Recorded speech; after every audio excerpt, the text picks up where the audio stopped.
Evangelho de Mateus, capítulo 6, a partir do verso 1 até o verso 8, e depois eu farei a leitura do verso 16 até o verso 18.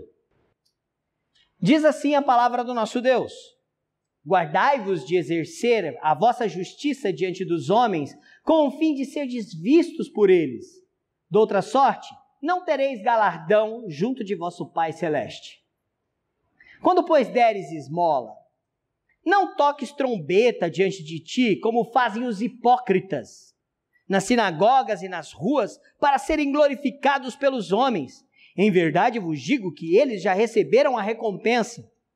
Tu, porém, ao dares a esmola, ignore a tua mão esquerda o que faz a tua mão direita, para que a tua esmola fique em secreto, e o teu Pai que vê em secreto te recompensará. E quando orardes, não sereis como os hipócritas, porque gostam de orar em pé nas sinagogas e nos cantos das praças para serem vistos dos homens. Em verdade vos digo que eles já receberam a recompensa. Tu, porém, quando orares, entra no teu quarto e, fechada a porta, orarás ao teu Pai que está em secreto, e o teu Pai que vem em secreto te recompensará. E orando, não useis de vãs repetições como os gentios, porque presumem que pelo muito falar serão ouvidos. Não vos assemelheis, pois, a eles, porque Deus, o vosso Pai, sabe o que tendes necessidade, antes que lhe o peçais. Versículo de número 16. Quando jejuardes, não vos mostreis contristados como os hipócritas, porque desfiguram o rosto com o fim de parecer aos homens que jejuam. Em verdade vos digo que eles já receberam a recompensa. Tu, porém, quando jejuares, unge a cabeça e lava o rosto, com o fim de não parecer aos homens que jejuas, e sim ao teu Pai em secreto. E teu Pai que vê em secreto te recompensará. Bom, eu estou expondo o Sermão do Monte. Comecei há alguns meses e já terminamos o capítulo 5 do Sermão do Monte. E estamos no capítulo 6, onde Jesus fala de uma religiosidade de aparência. Onde Jesus trata de uma religiosidade apenas de aparência. Olha, o versículo 1 diz: guardai-vos de exercer a vossa justiça diante dos homens. Jesus não está dizendo para não praticarmos a justiça diante dos homens. Mas a ideia que Jesus trata é porque os judeus, na época de Jesus, principalmente os fariseus, os escribas e os saduceus, eles priorizavam exercícios piedosos, exercícios espirituais, que não eram errados, que eram exercícios espirituais e piedosos bons, recomendados pela Bíblia, e mais, dos quais Jesus praticava. O problema é que eles consideravam estes atos e esses exercícios como atos de justiça. Quais são eles? A caridade, a oração e o jejum. A caridade, a oração e o jejum. Olha, Jesus então desvenda uma prática religiosa que é aceita, muito aceita, por toda a comunidade judaica da época de Jesus. E mais, neste evangelho, ao ver o ensinamento de Jesus, Jesus desvenda uma prática religiosa mundana que é muito aceita no nosso mundo e no nosso tempo. No mundo religioso, que é a religiosidade de aparência, que é a religiosidade que procura mostrar e evidenciar aos homens virtudes dos homens. Mostrando que no reino de Jesus, o tipo de espiritualidade é diferente da religiosidade do mundo. Este ensino mostra que o reino do Rei Jesus tem uma espiritualidade diferente da religiosidade do mundo. A religiosidade do mundo aparenta, mas não é. Tinha uma propaganda de shampoo, Denorex, Parece, mas não é. Lembra isso? Parece remédio, mas não é remédio. Há um mover piedoso, verdadeiro no reino de Cristo, que contrasta com o mundo religioso, que vive uma religiosidade de aparência. Por isso, eu separei 3 lições neste texto que nós acabamos de ler. Nós aprendemos da espiritualidade do reino de Cristo. E eu quero convidar você a aprender da espiritualidade do reino de Cristo. Olha, a primeira delas é: fuja da hipocrisia espiritualista. Fuja da hipocrisia espiritualista. Observe o verso de número 1. Guardai-vos de exercer a vossa justiça diante dos homens, com o fim de serdes vistos por eles. O objetivo é ser visto pelos homens. Esse tipo de espiritualidade está associado ao tipo de justiça praticada pelos grupos religiosos que perseguiam a Jesus, que contrapõem o reino de Cristo, que contrapõem o reino de Deus. Quem são eles? Os escribas e fariseus. E olha, se você voltar para o capítulo 5, que é o Sermão do Monte, versículo 20, você vai lembrar que Jesus disse assim: porque eu vos digo que se a vossa justiça não exceder em muito a dos escribas e fariseus, jamais entrareis no reino dos céus. A justiça do reino dos céus é superior à religião mundana, à religiosidade humana, à religiosidade com o fim de ser visto pelos homens. Olha, não é justiça de verdade a religiosidade de aparência. Não é piedade autêntica. É apenas aparência, maquiagem, para ser visto pelas outras pessoas, para impressionar. Era isso que os escribas e os fariseus faziam, com o fim de ser vistos por eles. O objetivo era ser reparado pelos homens, versículo 1. E aí Jesus usa o termo hipocrisia. E é por isso que a primeira lição deste ensino da espiritualidade do reino é: fuja da espiritualidade hipócrita. Fuja da hipocrisia espiritualista. Olha, preste atenção no verso 2, no verso 5 e no verso 16. Jesus usa a palavra hipocrisia para se referir a esse tipo de religiosidade, que tem como propósito ser visto pelos homens, de exercer atos e exercícios piedosos com o propósito de serem vistos pelos homens. Jesus afirma que esse tipo de espiritualidade, só de aparência, é hipócrita, é falso, é uma máscara de falsidade, é religiosidade para agradar homens. Olha o verso 2. Quando, pois, deres esmola, não toques trombeta diante de ti, como fazem os hipócritas. A ideia de fazer trombeta era a ideia de sinalizar. No mundo antigo, eles doavam e sinalizavam que estavam doando. Com sinos, com trombetas, alguém passava, o sacerdote, ou até mesmo recolhendo os pobres. Então, para que as pessoas pudessem ver. Hoje em dia também é assim.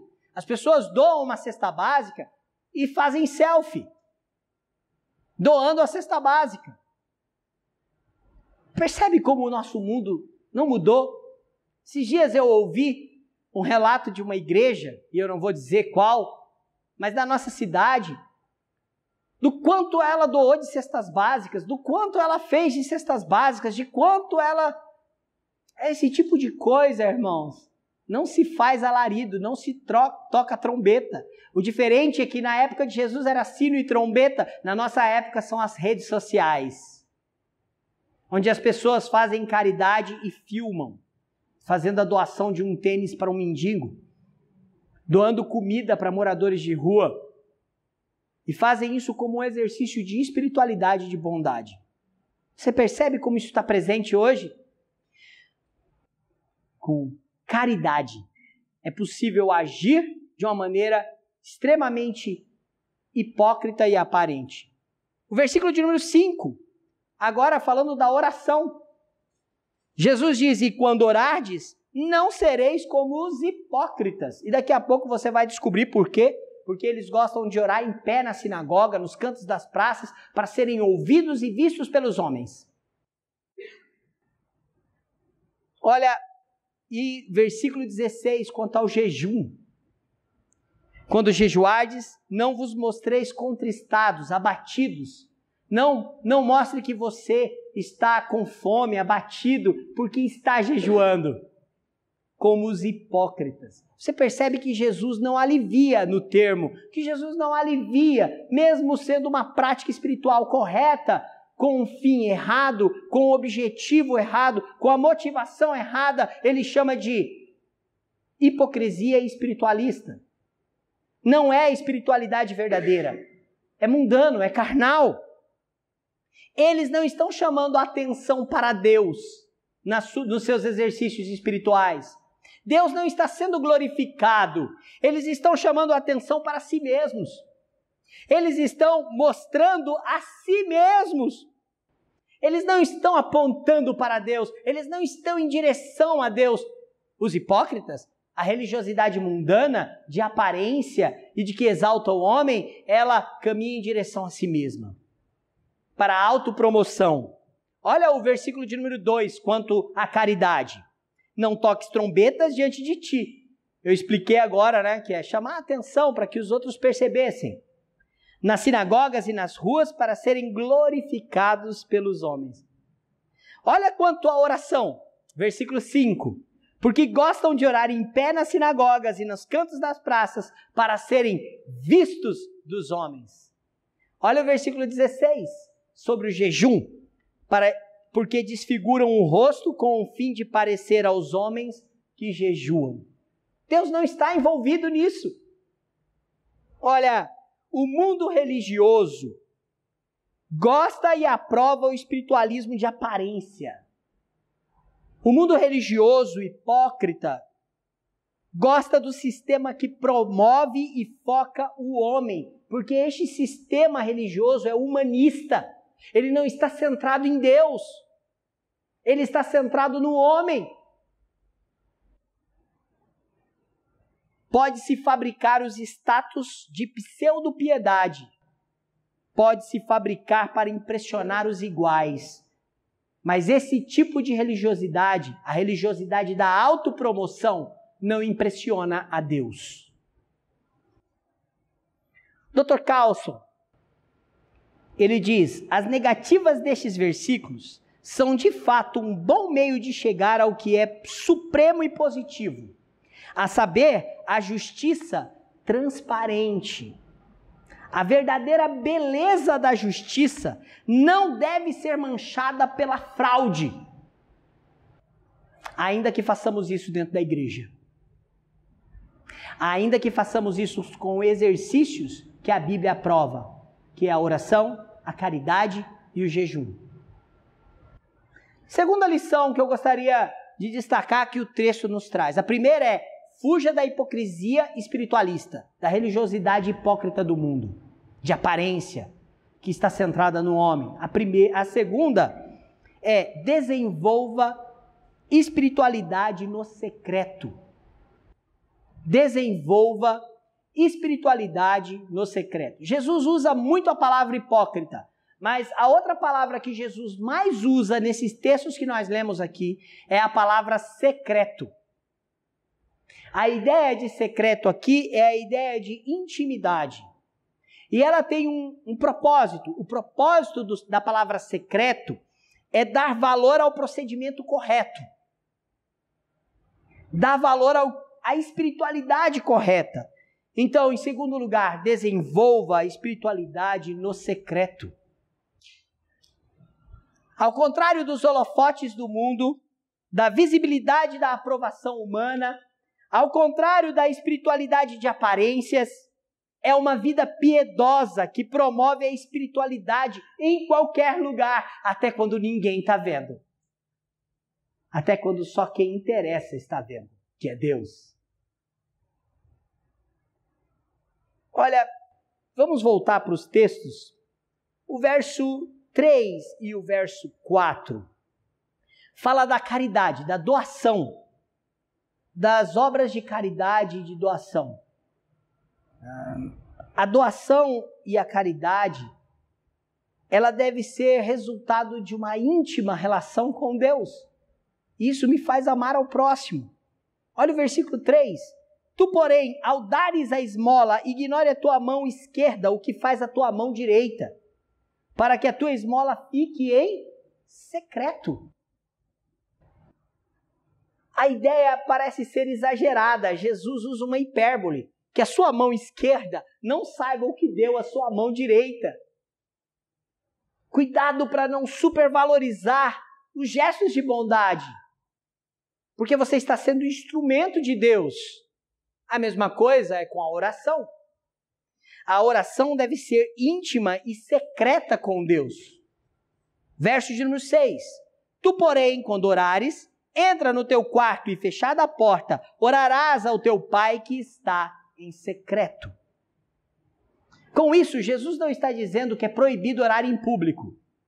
Com isso, Jesus não está proibindo ou ensinando que não se deve orar as orações comunitárias no templo, nos cultos, na casa dos irmãos.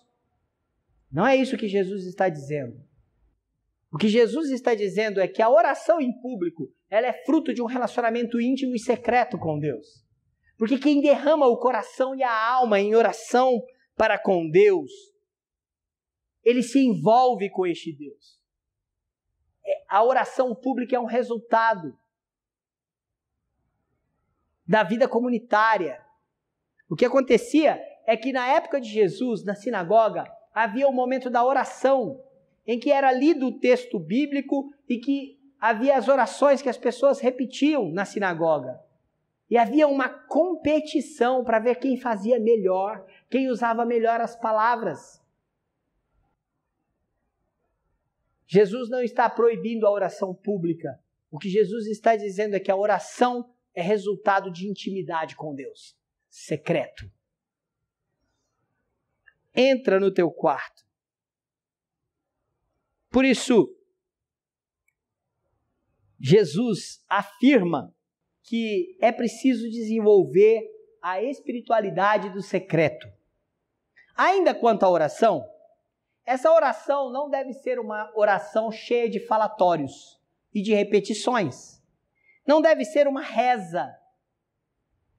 A partir do verso 7 e do verso 8, Jesus compara essa prática de falatórios, de repetições e de rezas a um procedimento pagão.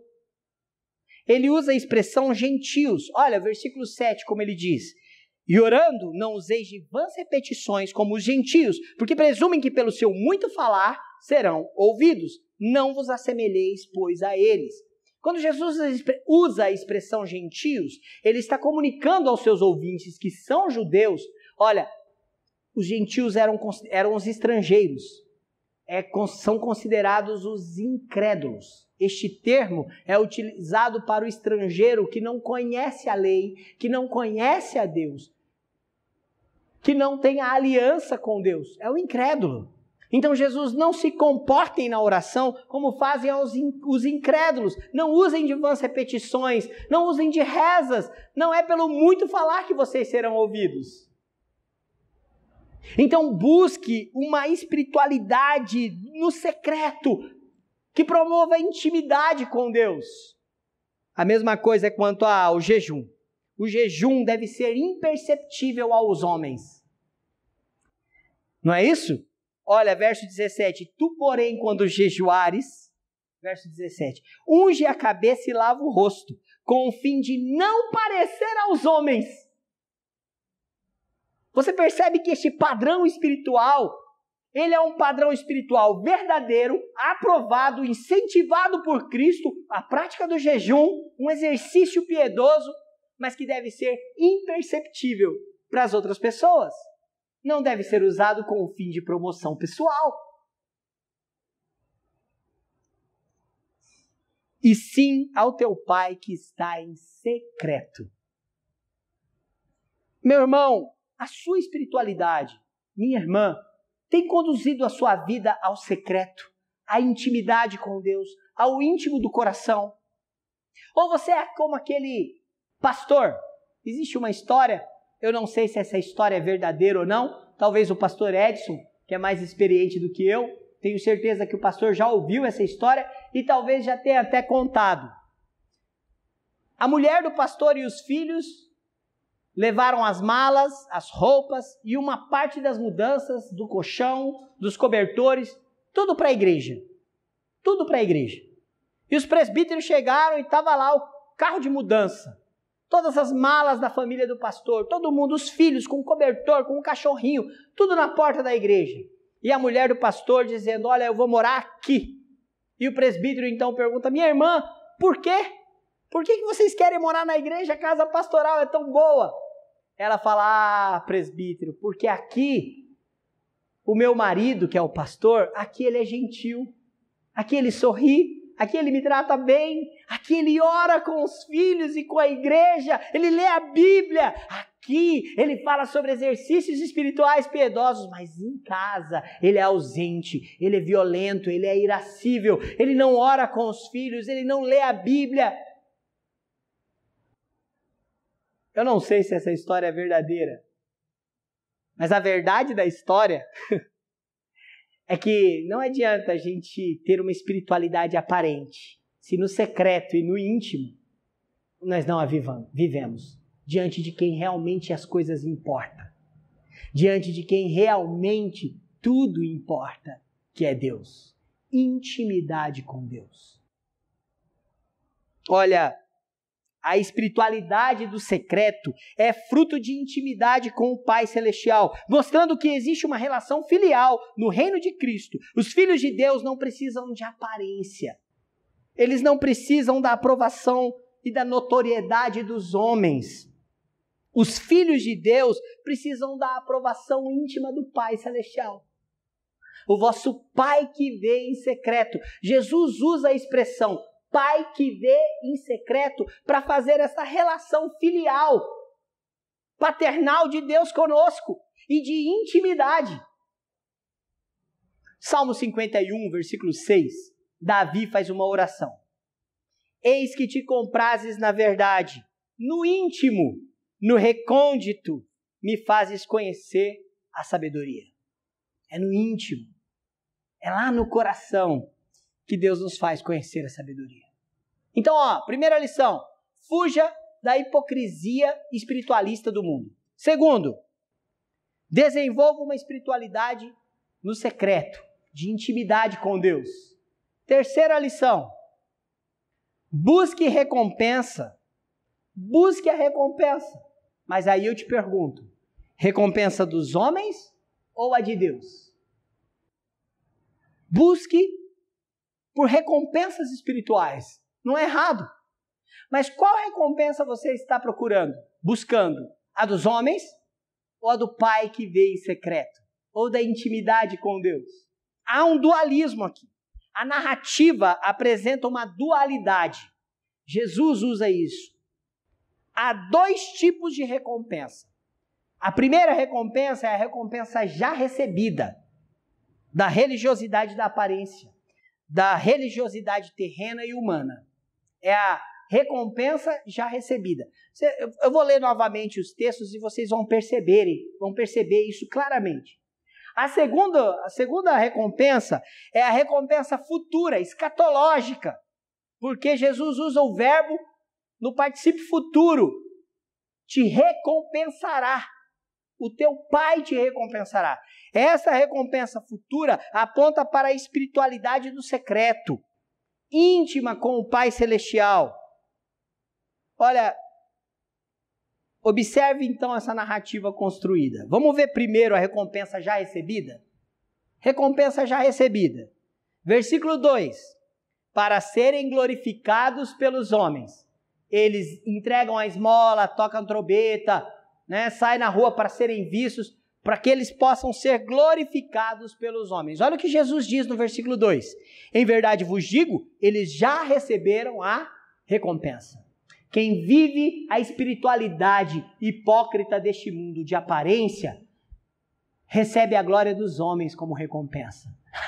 E a glória dos homens é cruel. A glória dos homens é passageira. A glória dos homens é injusta. Eles glorificaram estadistas, reis, eles glorificaram bandidos como Barrabás, eles exaltaram homens corruptos, eles não reconheceram a glória de Cristo porque amaram mais a glória dos homens. A recompensa já recebida, ela é limitada. Vamos ver a recompensa recebida quanto à oração? O propósito é eles terem notoriedade. Os homens que oram e que querem ser vistos orando, que é o exemplo que Jesus dá aos hipócritas, eles querem notoriedade, porque diz que para serem vistos pelos homens, eles estão à procura de notoriedade dos homens. E aí olha o que o versículo 5 diz: para serem vistos dos homens, em verdade vos digo, eles já receberam a recompensa. Muitos homens já receberam reconhecimento na história. Muitos homens já tiveram e foram temidos pelo mundo. Mas no passar do tempo eles caíram no esquecimento.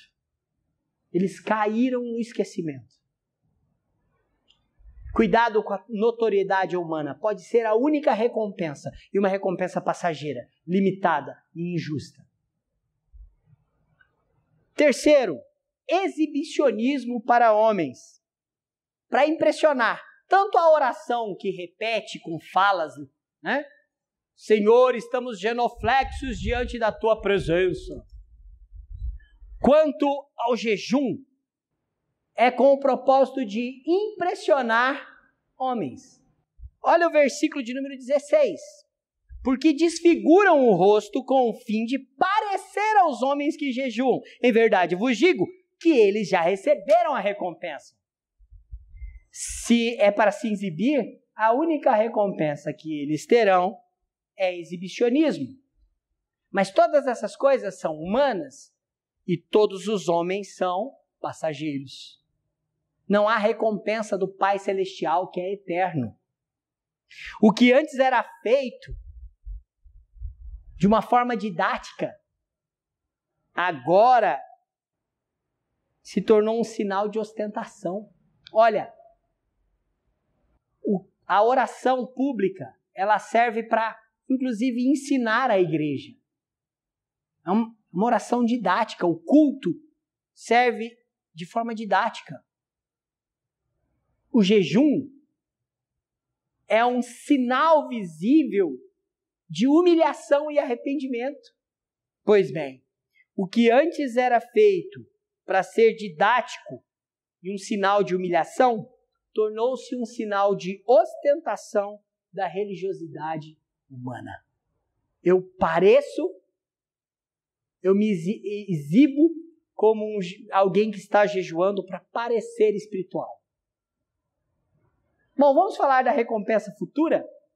A recompensa futura é escatológica. Não porque é uma promessa apenas, mas porque aponta para o Pai Celestial e para a eternidade do Pai Celestial. É o já, ainda não, porque embora o verbo esteja no futuro, te recompensará, ele fará isso aqui e durante a eternidade.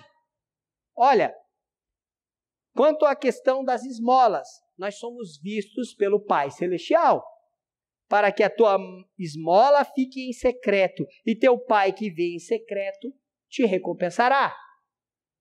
Quanto à oração íntima e de necessidade diante de Deus, versículo 6, entra no teu quarto e fechada a porta orarás ao teu Pai que está em secreto, e o teu Pai que vê em secreto te recompensará. Agora, observe o verso 8.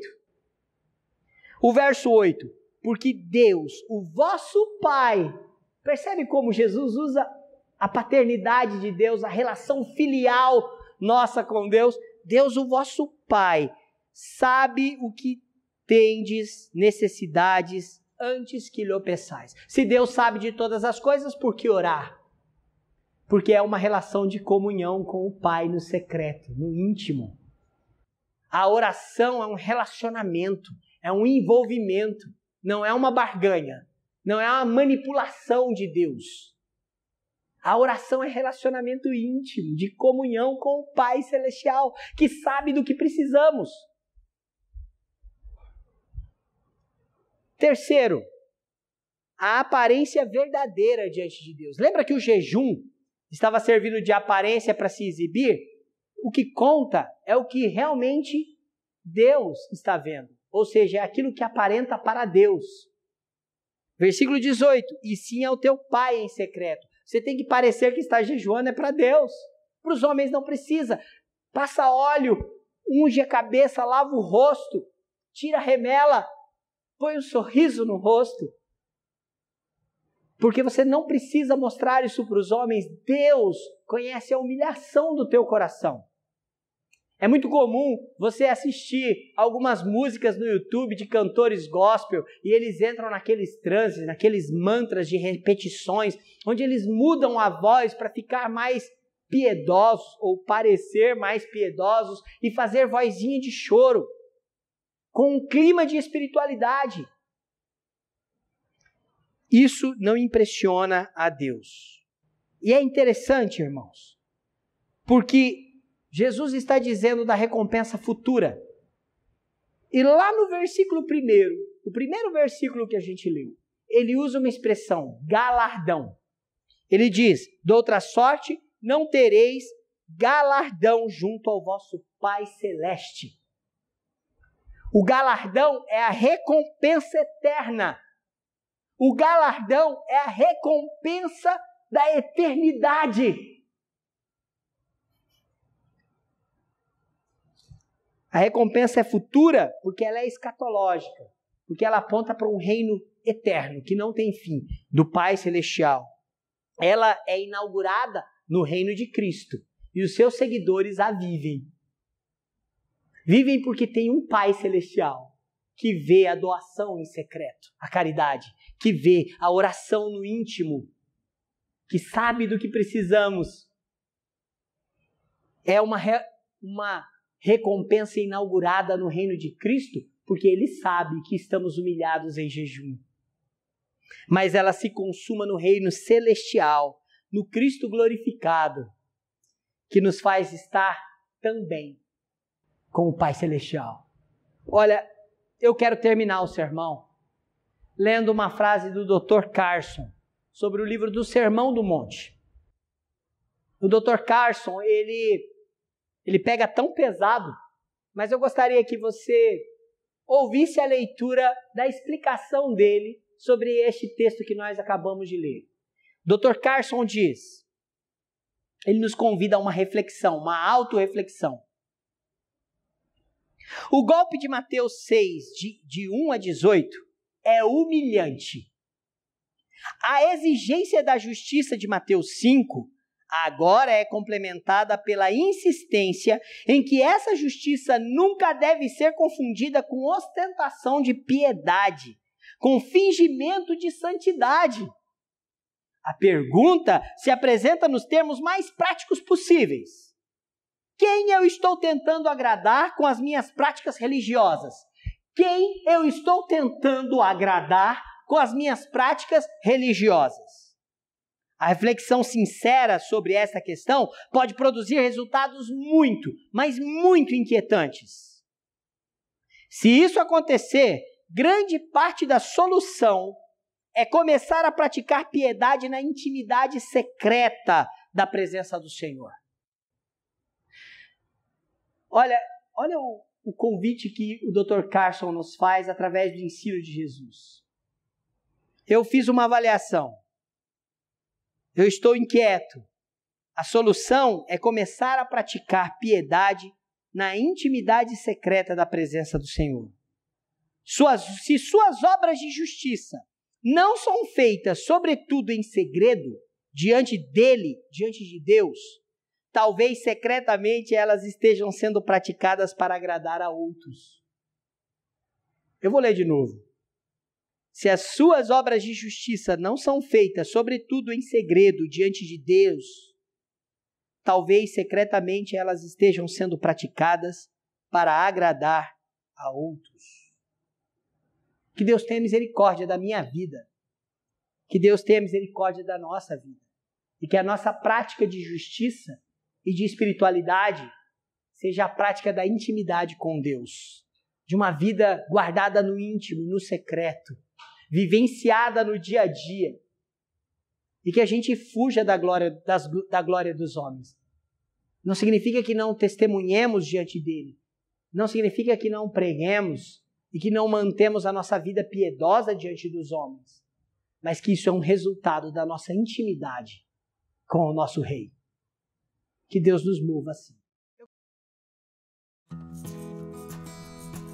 Ei, pessoal! Quer continuar assistindo os nossos vídeos? Clique aqui e você vai ter acesso em outros vídeos. Mas também se inscreva no nosso canal, tá bom? Acione o sininho e compartilhe com outras pessoas.